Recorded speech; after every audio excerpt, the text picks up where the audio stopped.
You will hear a number of different recordings, and you will have to answer questions on what you hear. There will be time for you to read the instructions and questions, and you will have a chance to check your work. All the recordings will be played once only.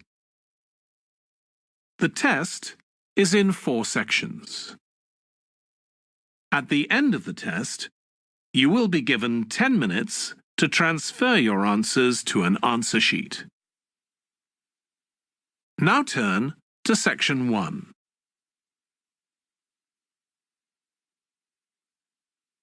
Section 1. You will hear a man inquiring in a tourist centre about activities suitable for families. First, you have some time to look at questions 1 to 4.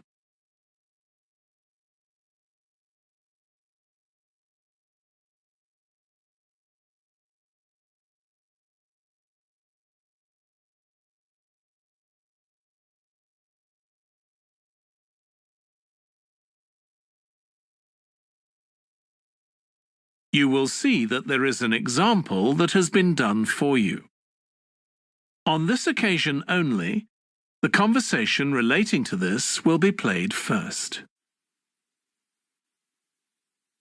Hi, can I help you? I'd like to find out if you have any excursions suitable for families. Sure. How about taking your family for a cruise? We have a steamship that takes passengers out several times a day. It's over 100 years old. The cruise takes place on a steamship.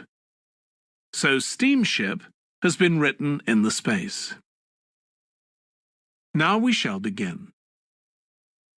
You should answer the questions as you listen because you will not hear the recording a second time.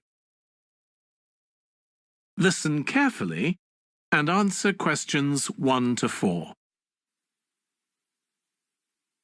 Hi, can I help you? I'd like to find out if you have any excursions suitable for families. Sure. How about taking your family for a cruise? We have a steamship that takes passengers out several times a day. It's over 100 years old. That sounds interesting. How long is the trip? About an hour and a half. And don't forget to take pictures of the mountains. They're all around you when you're on the boat and they look fantastic. Okay. And I assume there's a cafe or something on board? Sure. How old are your children? My daughter's 15 and my son's 7. Right. Well, there are various things you can do once you've crossed the lake to make a day of it. One thing that's very popular is a visit to the country farm. You're met off the boat by the farmer and he'll take you to the holding pens where the sheep are kept. Children love feeding them. My son would love that. He really likes animals.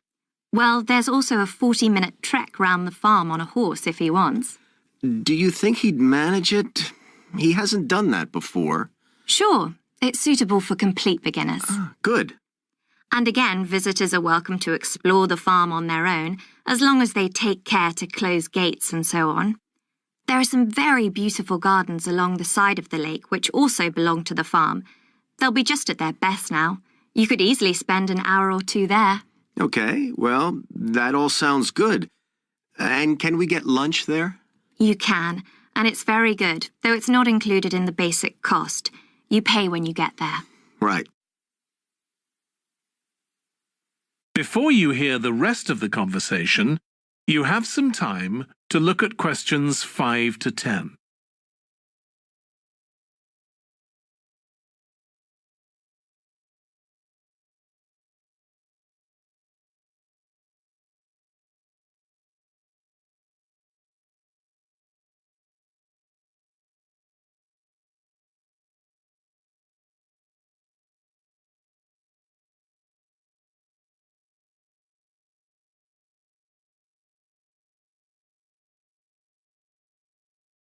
Now listen and answer questions 5 to 10. So, is there anything else to do over on that side of the lake? Well, what you can do is take a bike over on the ship and then go on a cycling trip. There's a trail there called the Back Road. You could easily spend 3 or 4 hours exploring it, and the scenery's wonderful. They'll give you a map when you get your ticket for the cruise. There's no extra charge. What's the trail like in terms of difficulty? Quite challenging in places. It wouldn't be suitable for your 7-year-old. It needs someone who's got a bit more experience. Well, my daughter loves cycling, and so do I, so maybe the two of us could go, and my wife and son could stay on the farm. That might work out quite well. But we don't have bikes here. Is there somewhere we could rent them? Yes, there's a place here in the city. It's called Ratcheson's. I'll just make a note of that. How do you spell it? Ratchesons.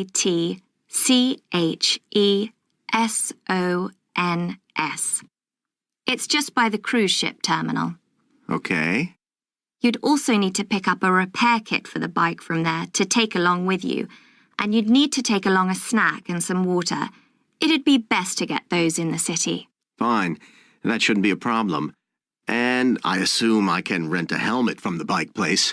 Sure, you should definitely get that. It's a great ride, but you want to be well prepared because it's very remote. You won't see any shops round there or anywhere to stay, so you need to get back in time for the last boat. Yeah. So what sort of prices are we looking at here? Let's see. That'd be 1 adult and 1 child for the cruise with farm tour. That's $117, and an adult and a child for the cruise only, so that's $214 altogether. Oh, wait a minute. How old did you say your daughter was? 15. Then I'm afraid it's $267 because she has to pay the adult fare, which is $75, instead of the child fare, which is $22. Sorry about that. That's okay. So how do we find out? That is the end of section 1. You now have half a minute to check your answers.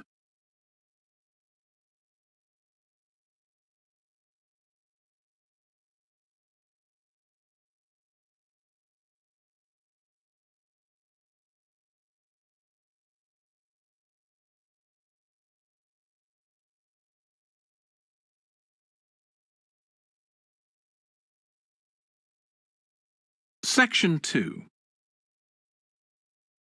You will hear a restaurant manager talking to a small group of new staff to Section 2 who are starting work as kitchen assistants in a restaurant. First, you have some time to look at questions 11 to 16.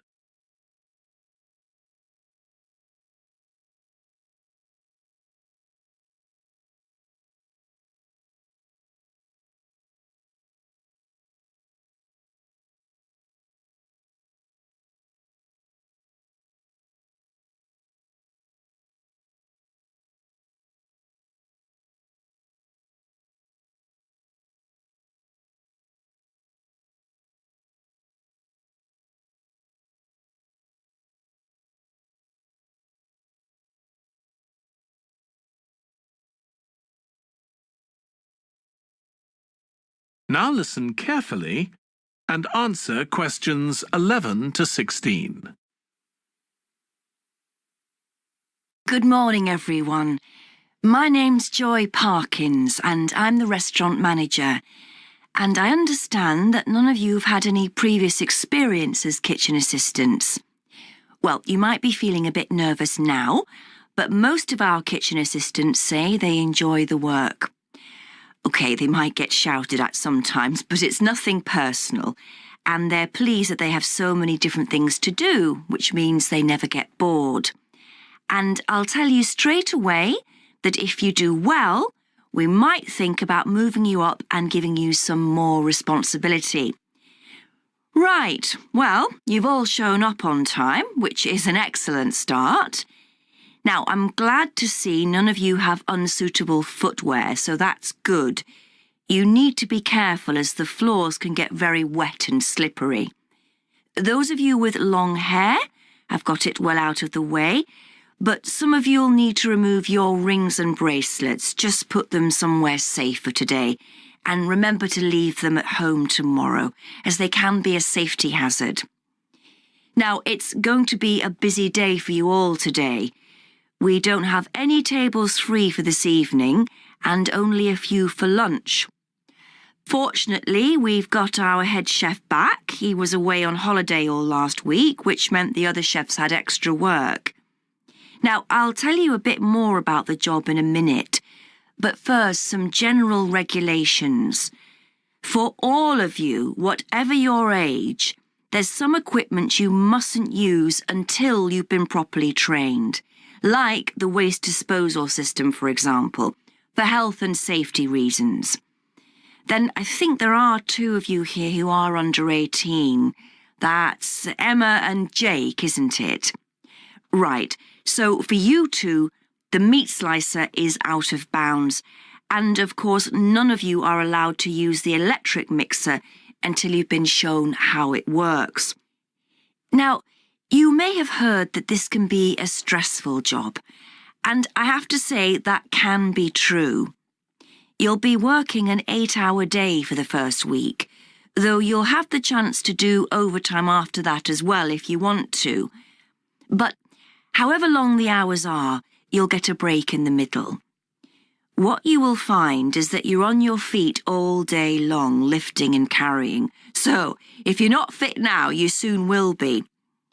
You'll find you don't have much chance to take it easy. When someone tells you to do something, you need to do it straight away. But at least we do have a very efficient air conditioning system compared with some kitchens. Before you hear the rest of the talk, you have some time to look at questions 17 to 20.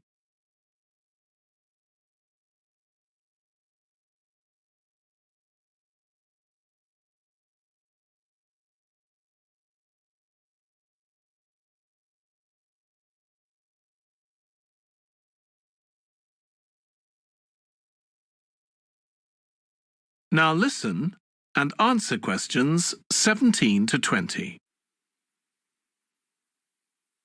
Now, let me tell you about some of the people you need to know. So, as I said, I'm Joy Parkins, and I decide who does what during the day and how long they work for. I'll be trying to get you to work with as many different people in the kitchen as possible, so that you learn while you're on the job. One person whose name you must remember is David Field. If you injure yourself at all, even if it's really minor, you must report to him, and he'll make sure the incident is recorded and you get the appropriate treatment. He's trained to give basic treatment to staff himself, or he'll send you off somewhere else if necessary. Then there's Dexter Wills. He's the person you need to see if you smash a plate or something like that. Don't just leave it and hope no one will notice. It's really important to get things noted and replaced, or there could be problems later. And finally, there's Mike Smith. He's the member of staff who takes care of all the stores of perishables. So, if you notice we're getting low in flour or sugar or something, make sure you let him know so he can put in an order. OK, now the next thing we need to cover. That is the end of section 2. You now have half a minute to check your answers.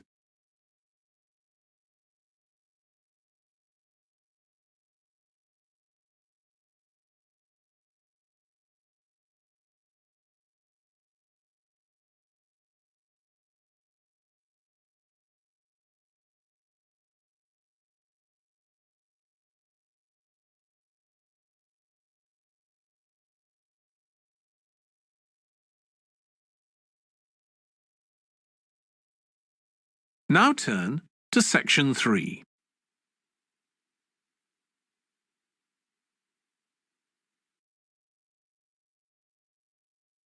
Section 3. You will hear 2 students called Trudy and Stuart, who are both studying to be librarians, discussing a paper that they are going to write together. First, you have some time to look at questions 21 to 23.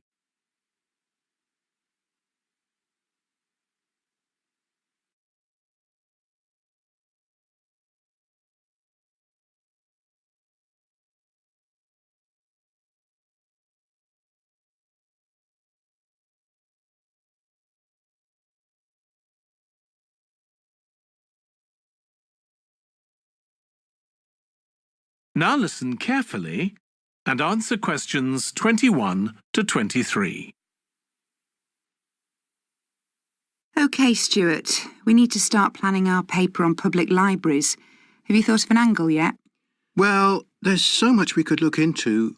How libraries have changed over the centuries, for instance, or how different countries organise them. What do you think, Trudy? Maybe we should concentrate on this country and try and relate the changes in libraries to external developments, like the fact that far more people can read than a century ago, and that the local population may speak lots of different languages. We could include something about changes in the source of funding too. Yes, but remember we're only supposed to write a short paper, so it's probably best if we don't go into funding in any detail. Right. Well, shall we just brainstorm a few ideas to get started? OK. We obviously need to look at the impact of new technology, particularly the internet. Now that lots of books have been digitalised, people can access them from their own computers at home. And if everyone did that, libraries would be obsolete. Yes.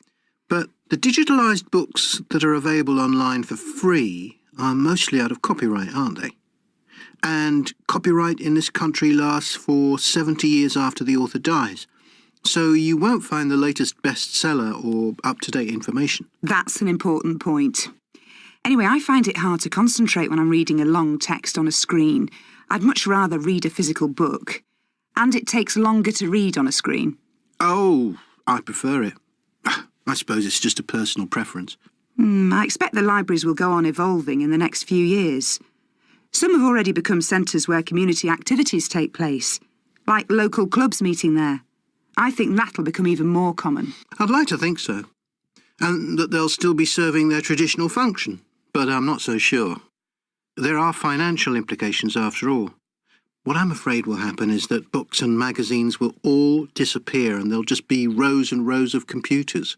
They won't look anything like the libraries we're used to. Well, we'll see. Before you hear the rest of the discussion, you have some time to look at questions 24 to 30.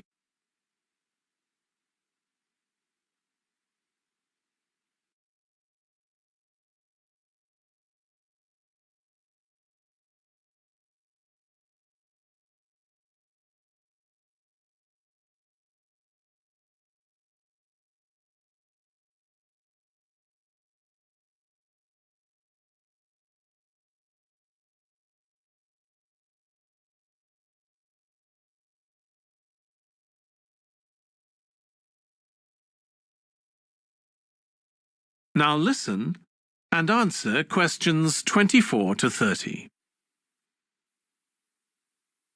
I've just had an idea. Why don't we make an in-depth study of our local public library as background to our paper? Yes, that'd be interesting. And raise all sorts of issues. Let's make a list of possible things we could ask about, then work out some sort of structure. For instance, we could interview some of the staff and find out whether the library has its own budget or if that's controlled by the local council. And what their policies are. I know they don't allow food, but I'd love to find out what types of noise they ban. There always seems to be a lot of talking, but never music. I don't know if that's a policy or it just happens. I've often wondered. Then there are things like how the library is affected by employment laws. I suppose there are rules about working hours, facilities for staff and so on. Right. Then there are other issues relating to the design of the building and how customers use it. Like, what measures does the library take to ensure their safety? They'd need floor coverings that aren't slippery, and emergency exits, for instance. Oh, and another thing, there's the question of the kind of insurance the library needs to have, in case anyone gets injured. Yes, that's something else to find out. You know something I've often wondered? What's that? Well, you know they've got an archive of local newspapers going back years. Well, next to it, they've got the diary of a well-known politician from the late 19th century. I wonder why it's there. Do you know what his connection was with this area? No idea. Let's add it to our list of things to find out. Oh, I've just thought, you know, people might ask in the library about local organisations, like sports clubs. Well, I wonder if they keep a database or whether they just look online. Right. I quite fancy finding out what the differences are between a library that's open to the public and one that's part of a museum, for example? They must be very different. Then something else I'd like to know is... That is the end of section 3. You now have half a minute to check your answers.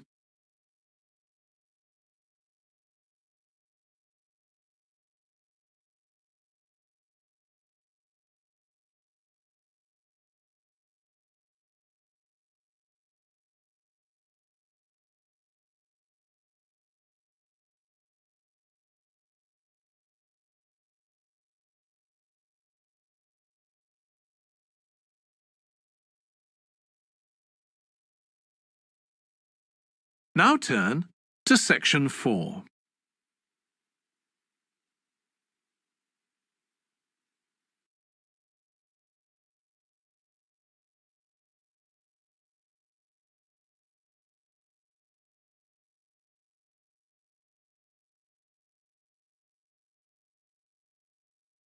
Section 4.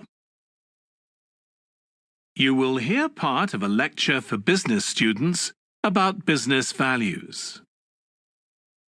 First, you have some time to look at questions 31 to 40.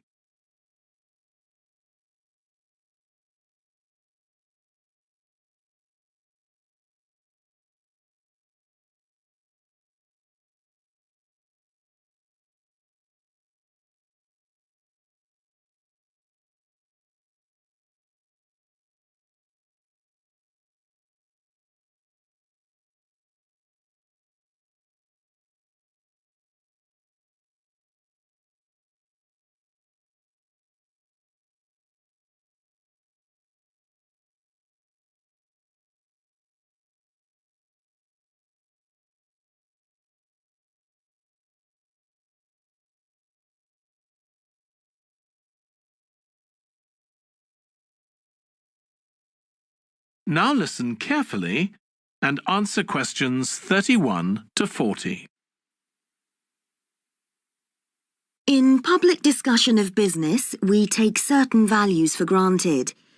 Today, I'm going to talk about 4 of them: collaboration, hard work, creativity, and excellence. Most people would say they're all good things. I'm going to suggest that's an oversimple view. The trouble with these values is that they're theoretical concepts, removed from the reality of day-to-day business. Pursue values by all means, but be prepared for what may happen as a result. They can actually cause damage, which is not at all the intention. Business leaders generally try to do the right thing, but all too often the right thing backfires if those leaders adopt values without understanding and managing the side effects that arise. The values can easily get in the way of what's actually intended. Okay, so the first value I'm going to discuss is collaboration. Let me give you an example.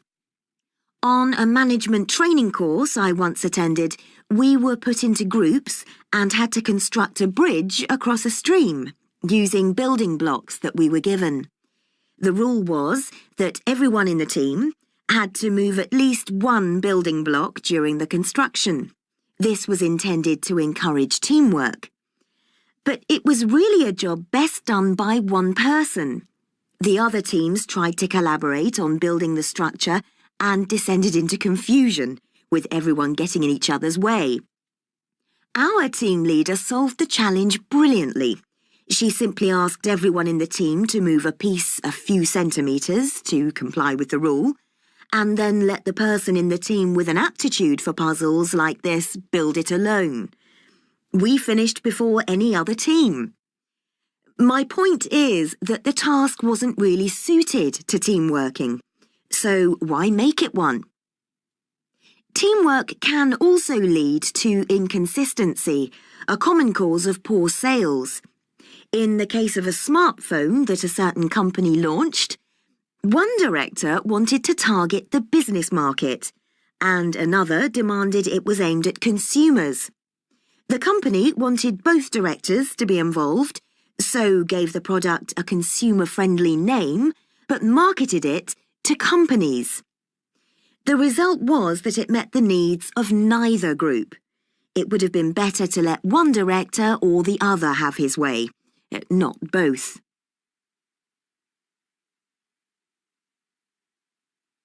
Now, industriousness, or hard work. It's easy to mock people who say they work hard. After all, a hamster running around in a wheel is working hard and getting nowhere. Of course, hard work is valuable, but only when properly targeted. Otherwise, it wastes the resources that companies value most, time and energy, and that's bad for the organisation. There's a management model that groups people according to 4 criteria: clever, hard-working, stupid, and lazy. Here, lazy means having a rational determination not to carry out unnecessary tasks. It doesn't mean trying to avoid work altogether. Most people display 2 of these characteristics, and the most valuable people are those who are both clever and lazy. They possess intellectual clarity and they don't rush into making decisions. They come up with solutions to save the time and energy spent by the stupid and hard-working group. Instead of throwing more man-hours at a problem, the clever and lazy group looks for a more effective solution. Next, we come to creativity. This often works well. Creating an attention-grabbing TV commercial, for example, might lead to increased sales. But it isn't always a good thing. Some advertising campaigns are remembered for their creativity without having any effect on sales. This happened a few years ago with the launch of a chocolate bar. Subsequent research showed that plenty of consumers remembered the adverts, but had no idea what was being advertised. The trouble is that the creator derives pleasure from coming up with the idea and wrongly assumes the audience for the campaign will share that feeling. A company that brings out thousands of new products may seem more creative than a company that only has a few, but it may be too creative and make smaller profits. Creativity needs to be targeted to solve a problem that the company has identified. Just coming up with more and more novel products isn't necessarily a good thing. And finally, excellence. We all know companies that claim they strive for excellence, but it takes a long time to achieve excellence. In business, being first with a product is more profitable than having the best product. A major study of company performance compared pioneers, that is, companies bringing out the first version of a particular product, with followers, the companies that copied and improved on that product. The study found that the pioneers commanded an average market share of 29%, while the followers achieved less than half that, only 13%, even though their product might have been better. Insisting on excellence in everything we do is time-consuming, wastes energy, and leads to losing out on opportunities. Sometimes second-rate work is more worthwhile than excellence. Make sure it's excellent sounds like a good approach to business, but the just get started approach is likely to be more successful. That is the end of section 4. You now have half a minute to check your answers.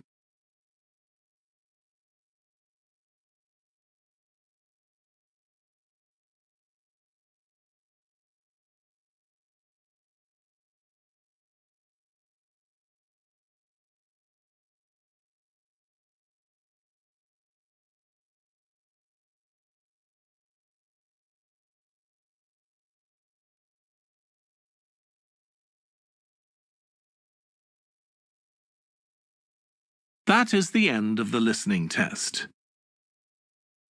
In the IELTS test, you would now have 10 minutes to transfer your answers to the answer sheet.